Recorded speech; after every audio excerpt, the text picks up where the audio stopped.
Here is the dialogue between the above top secret members, ATS, and Hidden Hand, HH, the self-proclaimed Illuminati insider. I am a generational member of the ruling bloodline family. Every so often, as per the directives of the law of our Creator, a brief window of opportunity opens, whereby a select handful of our family are required to make communication with our subjects, and offer you the chance to ask us any questions you would like answered. I am double bound in this duty. It is required of me by the law of our Creator to offer this opportunity to you at this time, though I am also bound by the law of planetary free will and by family oaths, that there is only so much I am able to say. Rules define life in games. If you wish to participate, here they are. 1. I will afford you courtesy and respect in the manner I address you, and I expect the same from you in reciprocation. 2. I will decide whether or not I am either willing or permitted to answer your question. If your question is not answered, it is either because I cannot disclose it, or because I considered your question was lacking in one or more of the following: respect, courtesy, intelligence, decency, or that it was otherwise unworthy of being dignified with a response. 3. That you agree to treat this potential dialogue with an aspect of provisional faith. In practice, this means that rather than impeding the flow of information with crass comments of disbelief or petty name-calling, my participation here requires of you that you discourse with me under suspended judgment. In other words, wait until the process is complete, before deciding for yourself as to the content of truth and knowledge imparted herein. 4. That you formulate your questions intelligently. My time is limited. I do not want to waste it by having to trawl through pointless, futile, insensible or disrespectful questions, therefore I will answer the questions I feel are most deserving of a response, during the time that I have available. Use the time we have wisely. If any of the above conditions are breached, I reserve the right to terminate our discourse forthwith, if I so choose. That being said, I will attempt to answer your questions as honestly and openly as is permissible for me. I will check back and respond as time allows. How many generations back does your bloodline extend, or, perhaps more accurately, who does your family consider its earliest ancestor in a position of power? Our lineage can be traced back beyond antiquity. From the earliest times of your recorded history, and beyond, our family has been directing the play from behind the scenes, in one way or another. Before the rise and fall of Atlantis. Yes, that was indeed perfectly real. We are born to lead. It is part of the design for this current paradigm. To what extent has selective breeding been used to preserve the purity of the line? And what becomes of children of unapproved unions? They would naturally still be raised with privilege, but not, perhaps, given the keys to the castle, as it were? The breeding is generally case-specific, dependent upon the role that the family members in question are due to grow into. I will touch more on this in answer to the next poster's question that you rephrased. There are no unapproved unions. Our family will always intermarry between lines, or, what we would term houses. 1. Marriages are arranged. In all my years alive, I have never seen or heard of a family member breaking this code, as far as marriage goes. You do as you are told. One cannot join the family. One is born, or incarnated into it. On the rare instances of a child being born that could be seen as bringing difficulties, you are correct in your premise, that it would be raised as part of the family, though would not grow up in the house or community of either of its parents. If one were to imagine a scale, perhaps as a triangle with political, religious and corporate power at the 3 points, how would you categorize the power your family yields? Balanced? Leaning more towards one or two than a third? Heavily favoring one of the three above the others? And has that position shifted over time? You need to first understand the structure of the family. In the grand scheme of things, the line is not as important as the house. The house is not as important as the family. The family is all. No matter the house or line, we are one, truly international, family. Imagine, if you will, a body. A house would represent a vital organ or body part within the body itself. Each part has an important role to play in the functioning of the whole, and to each of us, the whole has our undivided loyalty. As I say, many lines, far more than you are aware of, one family. Our realms of influence do not fit as comfortably into the 3 boxes of your triangle as you may imagine. There are 6 disciplines of training within the family, and each member of the family is schooled extensively in all of them, from early childhood. We all have an area of specialty, though we have experience in all spheres. The 6 spheres or schools of learning are military, government, spiritual, scholarship, leadership, and sciences. In practice, out there on the stage of public life, we hold key positions in all of these main areas of importance. With the addition of a complicit media machine and ownership of your financial establishments, all bases are covered. I will have to reply in parts, due to the restriction of characters per post. Which ruling bloodline family? Rockefellers? That may be a bit too direct for our inquisity. I'd offer the following substitute. How many parallel bloodlines do you estimate are in similar positions to your own, and to what extent does your family see them as either competition or collaborators? Yes, as I say, knowing the line is of no practical use to you. It is the belonging to the family that is important. There are 13 base or core original bloodlines. Yet there are many other lines that spring from these, as do rivers from the oceans. If you imagine the 13 original lines as primary color, that can be mixed to create a vast array of other colors, then you will have some comprehension. Again, no competition, just family. No competition in the sense of house against house, though it is a dog-eat-dog world. So there is interpersonal competition in that sense of the word. Everyone wants to move up. Our whole familial society is geared that way, toward upward progression. What does the term generational member mean? Which generation specifically? It means that one is born into the family. The order and its agenda is handed down, from generation to generation. Only in extremely rare occasions have outsiders been invested into the family, and then, even these were of other esoterically integrable lines. Can you cite 2 or more previous instances whereby this directive has been upheld? Once in 1999, to what you would call an alternative media source. Once in 2003, on another internet conspiracy-based forum. Though the information relayed was not entirely pure. Not from the intention of misleading, but rather through imperfect or incomplete knowledge of the messengers. If it is not in the mainstream controlled media, it will not be believed by the masses. This is information tailored for those who already know that we are very real, and exerting a strong, if mostly subtle, influence over your lives. If you wish to enslave man, allow him to believe that he is already free. By what basis is the timing of such revelations established? By the decree of the Supreme World Council, according to the will of the Creator. Are we really considered chattel and traded as such by the government? By the governments, generally, yes. People are seen as collateral. Pawns that are maneuvered around the chessboard, according to the game plan. By the family, contrary to popular beliefs, many of us do not mean you any harm directly. There is just the matter of divine destiny to uphold and unfold, and we must play our parts in the game, as given to us by the Creator. In many ways, it is actually in our own interest that you are prepared for the coming harvest. Just not maybe prepared in quite the way that you would like. Still, even then, you are choosing the negative polarity with your own free will decisions, with a little help and direction from us.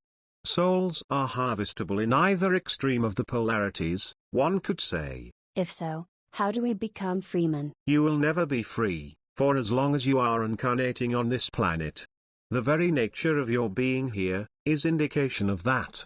There is a reason why you are here, and here is very likely not really where you think here is. How do you become free? By working out where you are, and coming to an understanding, of why you are here, too. You are fast running out of time to do so, before the coming harvest. Those that don't make it will have to repeat the cycle. Is the Messiah alive today? There is no Messiah. Stop looking outside of yourself for salvation. Is there what you might call a Christ consciousness alive? Then yes, in a manner of speaking.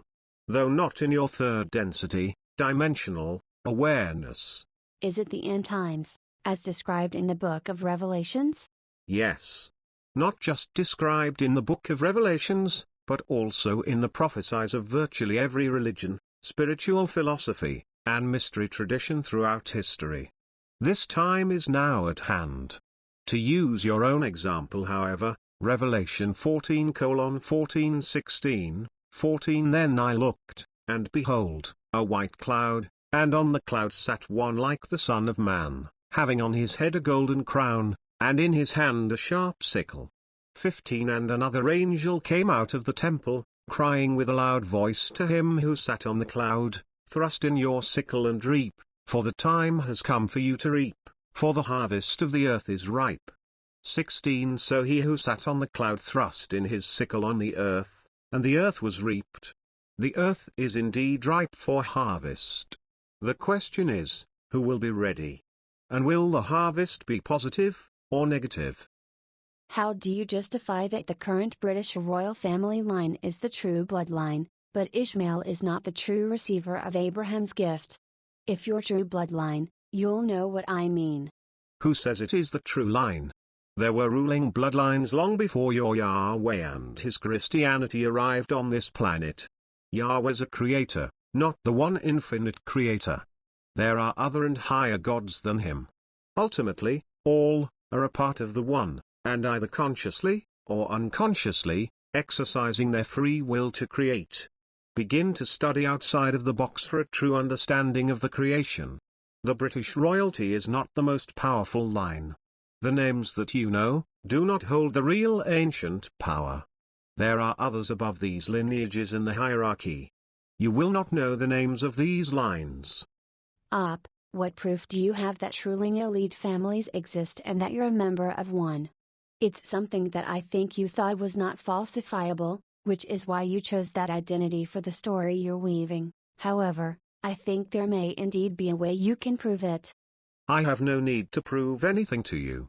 I am merely doing my duty as directed to me. Believe, or do not believe, we are divinely indifferent. I am obliged to complete this task here. The end result is of no consequence to me. I will have discharged my duty, in handing down certain information that must be released at this time. There is no stipulation as to where I do so, only that I do. I chose above top secret, as the general level of intelligence, comprehension and reasoning is reckoned to be higher than in many such forums. Understand, due to the law of free will, I cannot just give you information, at least not without consequences to my own person which I would rather avoid. It is an infringement upon your free will, your right to not know. You have to ask me for the information you want, only then can I provide it. So whilst there are important things I have to share, if I am not asked the questions, I cannot get that information to you. I am hopeful that synchronicity will bring the most important questions of real depth out from among you. My duty is to offer. Yours is to ask. My duty is fulfilled, whether or not yours is. Surely if ruling elite families exist and you're a member of one, then you must be controlling global events through world governments. Tell us one major government action from any country that's going to occur in the next 5 days. I won't be surprised when you refuse to do so. I am not at liberty to discuss such intimate immediate detail, and in many cases, I am not far enough up the hierarchy to know anyway. Typically, I would receive a call a day before the enactment of a major event, just to say something along the lines of this part of such and such a plan will take place tomorrow, in such and such a way, do not be alarmed. Also one has to take into account the specific areas of specialty I mentioned previously. My area is in spirituality, so my focus is not so much on geopolitical events.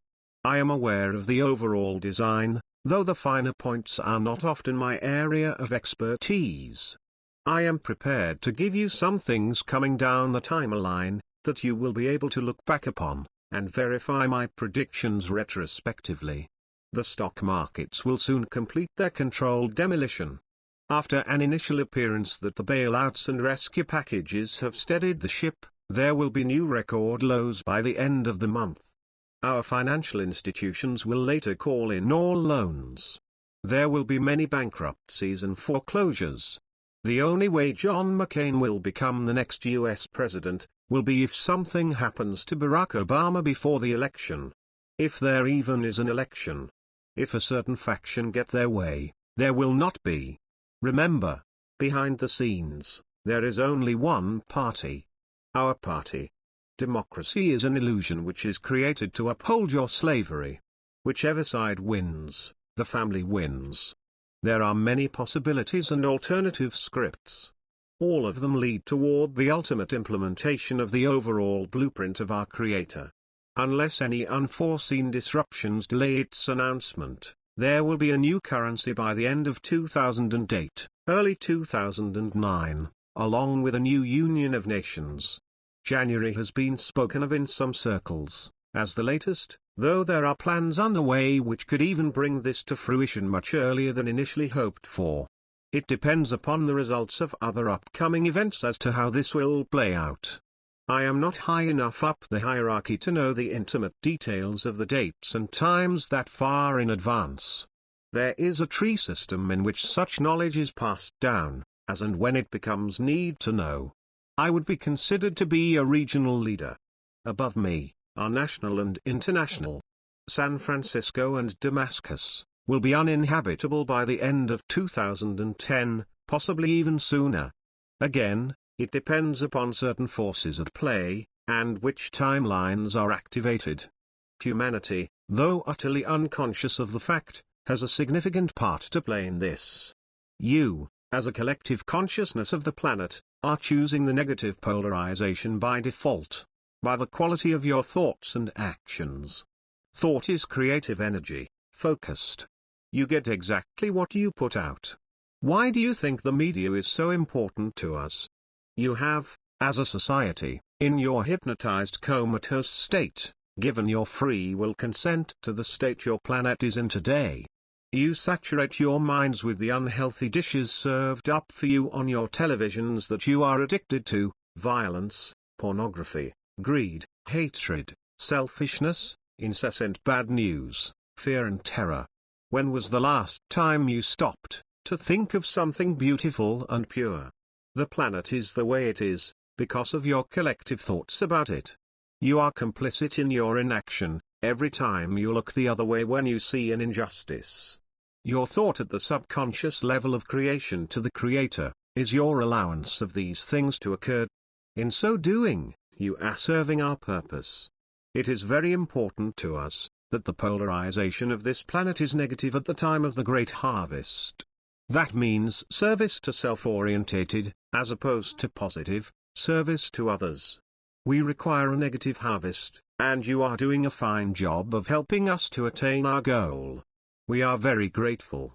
There will be dramatic changes to your climate and weather conditions over the next few years, as the time of the Great Harvest approaches. You will see wind speeds surpassing 300 miles per hour at times. There will be raging tsunamis and widespread devastation, and a solar emission will cause major melting of the ice caps, and subsequent drastic rise in sea levels, leaving many international, metropolitan areas underwater. That is all I have time for at present. I have a sacrifice I must attend now. No, not really. Let's see if we can increase the depth of inquiry and question matter in the next session. Seek beyond the superficial. Get to the core of the matter. End of first session.